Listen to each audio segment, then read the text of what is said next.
12.48. So we can, when we write these, we can do a very easy calculation. So alanine, when you see alanine, it's no polar, no charge. So what's the pi value? Very simple. These two add up together, divided by 2. So this equals 2.34 add 9.69, then you divide it by 2, roughly equals 6.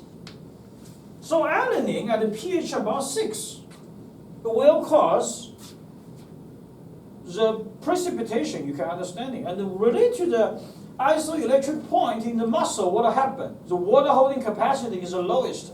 Is that right? We have to try to avoid it. So Dr. Kenny will talk about this next week. Okay, aspartic acids. Aspartic acids, we just go over here. This is acid, which is negatively charged. So we are going to looking for is pKa1 and pK3. We go these two. So what this value means? 1.88 and 3.65. Then you divide it by 2. How much it is? If you add up together, 5.4, 2.7. Yeah, that makes sense. Aspartic acid, a pH 2.7, is the isoelectric point. Okay, arginine, we gotta look for here. Because arginine is positively charged, so we're gonna do is pKa2, add pKa3 and divide it by 2. So 9.04 add 12.48, then you divide it by 2. This is roughly what you have. 21 to 10.5, looks like. So alkaline environments. Okay? Yes? Why does alanine not have a pKa3 value? Because they are side chain. The reason is that this side chain is not charged. It's not dissociated. Oh, okay. The reason why here, because it's acid. You think about this is acid. This is like a hydroxy group. They don't have it. Because alanine is right here. Oh, okay. Yeah, there's no charge, so it's neutral. So they don't have it. Okay. That's why we go over these side chains important. Right here they're charged. This is also charged. Did you take in biochemistry class before? Yes. Okay, then that's a very typical one. Then they mention about that, the calculation. Okay. Well, you may forget about that, but that's why we go over it, we review it here.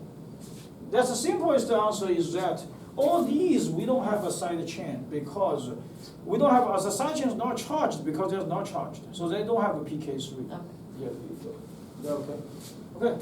So this is something we talk about. Okay, last one. We want to very briefly mention another couple of things about protein before we end up. So we don't need this one because this is a genetics. We just go over it. We don't need this section. We just keep it out.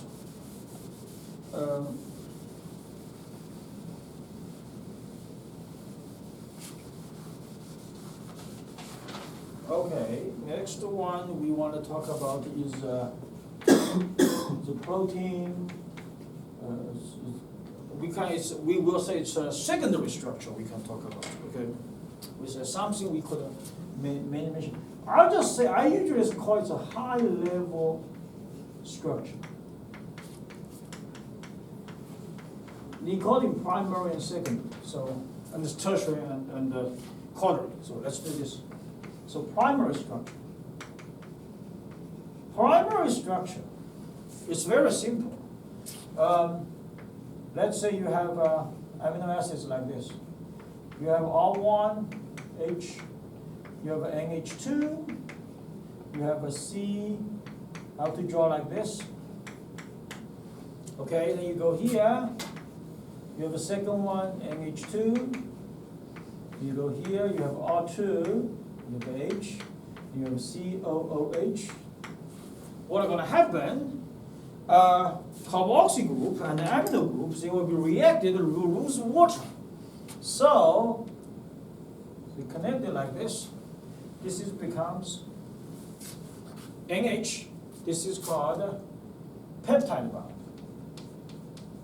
Peptide bond. So what this becomes, this is we are looking for is amino acid sequence. So that's very simple. So primary structure, amino acid sequence. Then in the biochemistry, you talk about these like how many amino acids, how many peptide bonds, that equals like m minus 1. So all those puzzles could become out. Okay, that's we don't talk here, because that's chemistry. Number 2, secondary structure. Secondary structure, you know that. Alpha helice, beta sheet, and Radon coil. Okay, some of the story we want to share you, telling the story. Radon coil, you know, like this. Beta sheet, you know, looks like this. Okay, that's beta sheet. Okay, what's alpha helix? That's very interesting. Alpha helix looks like that. And alpha helix, one term, 3.6 amino acids. Okay, when you see this guy, alpha helix, did it looks like similar to this? DNA double helix.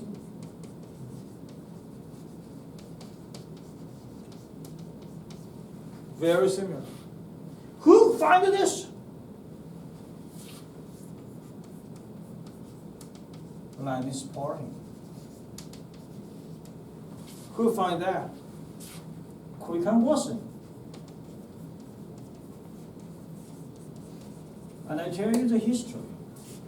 Those two are the competitive when they go to try to find the DNA double helix. Linus Pauling already find alpha helix of the protein, the amino acids. He think the DNA structure looks like a double helix. He published a small paper about that, but didn't cross the finish line. The reason is, Crick and Watson, if you look at the history, they go to Cambridge, they talk to Rosalind Franklin. And Rosalind Franklin showed her the X-ray diffraction, which is a double helix like that. That is not the key point. Linus Pauling already know, very possible. How they determined why Crick and Watson crossed the finish line, he didn't? Because they met with Graf, a chemist from Columbia University, Graf. This is a very important Graf rule. That is a final breakthrough for determining double helix. He didn't have that information. And by the time Crick and Watson, we call those theoretical biochemists. And they are only thinking and talk, they don't do research. So we don't have those scientific area anymore. That's back in 1950s. There's a story behind it. So, Crick and Watson, if you look at the Nobel Prize in 1962, they awarded to Crick and Watson, and another person is Maurice Wilkins.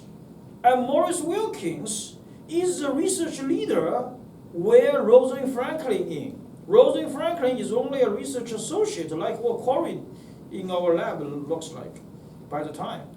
But why the Nobel Awards is not awarded to Rosalind Franklin? Because she passed away in 1958. She had ovoid cancer.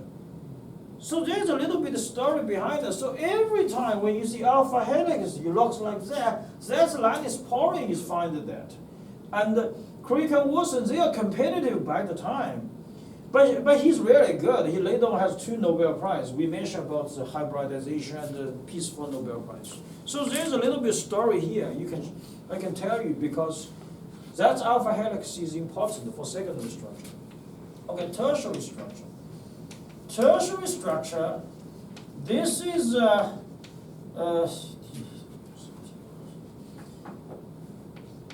you can say localized secondary structure in a 3D dimension assembly. So that means you have like a units. A units inside, you will have those alpha helices, you have these random beta sheet, you have this random coil comes out. Okay, now the last one. What is find what we call primary, secondary, tertiary, and corollary structure. When you talk about corollary structure, you don't forget about this guy, which is two subunits, they connect together, A, B, C, D, that's hemoglobin. So what we say? Assembly of tertiary structure, you can say very simple, is assembly of tertiary structure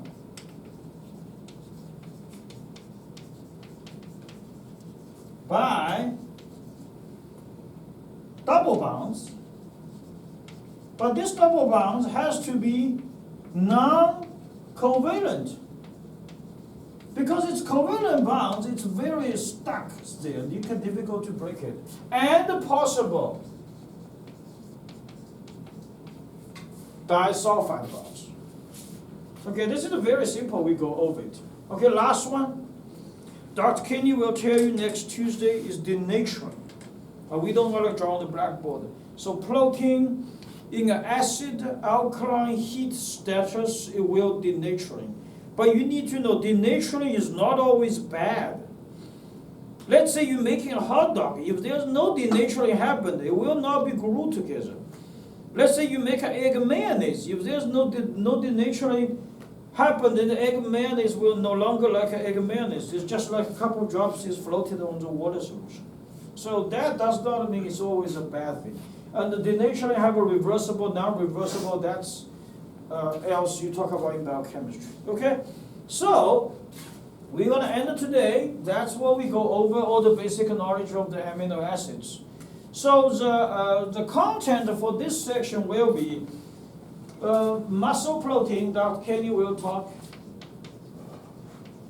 muscle protein. And next week, Thursday, I will go ahead and talk about a very important is Maillard reaction. Then we'll talk about the reaction, lots of the chemistry we want to go over. Then the following Tuesday, we have our exam 1, which is open book. Then we're going to talk about meat tenderization. And then we follow the talk about gel formation. And last one is like mixed everything. Okay, we may go over the slides. So 5 lectures, we're going to talk about the protein. I think Maillard reaction and this meat tenderization is important because the material is very complicated. So usually start from here. I don't do paper exam anymore. I will be let you do as an instructor. Assuming we have 100 students in the classroom, you generate a question. Okay, assuming you are a faculty member, you generate a question, you have the answer and to justify. So start here, we're gonna do an open book homework, or you say project, because this is become very complicated when you go here. That's all mixed with biochemistry, chemistry, and food processing, and everything is here. You will see, this guy is dramatically, lots of everything is there, including ATP, glycolysis, myoglobin, active myosin, cross-link, all those things.